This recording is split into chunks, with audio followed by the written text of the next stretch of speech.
राजा कहले हम नैहर जाबै लड़िकन के ननिया उड़ जाबै लड़िकन के ननिया उड़ जाबै हो।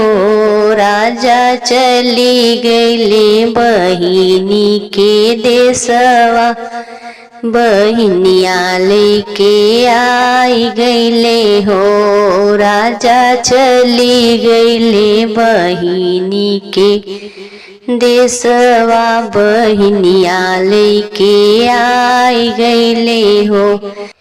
अगवाय आवले बिनय राम हतवा गठरिया लिहले मुड़वा पर पेटिया लिहले हो। बहिनी पिछवा पिछवा आवली रानिया देई हथवा कोरवा में भयनवा लिहले हथवा गुन गुनवा लिहले हो।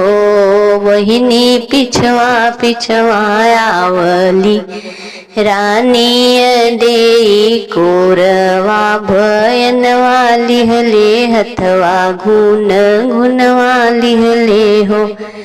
राजा कहले तोरे नैहर जाबै लड़िकन के ननिया उड़ जाबै हो।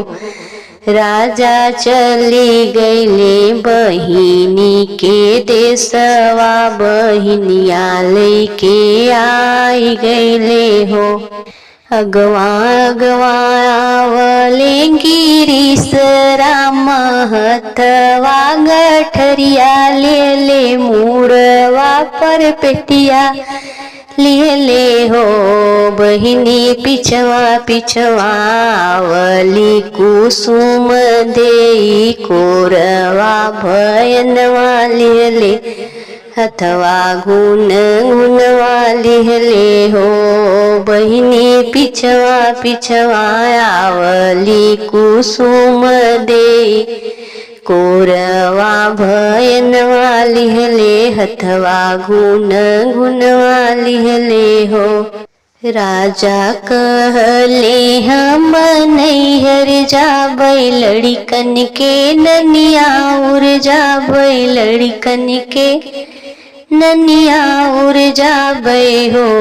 राजा चली गईले बहिनी के देशवा बहिनिया लेके आई गईले हो। राजा चली गईले बहिनी के देशवा बहिनिया लेके आई गईले हो।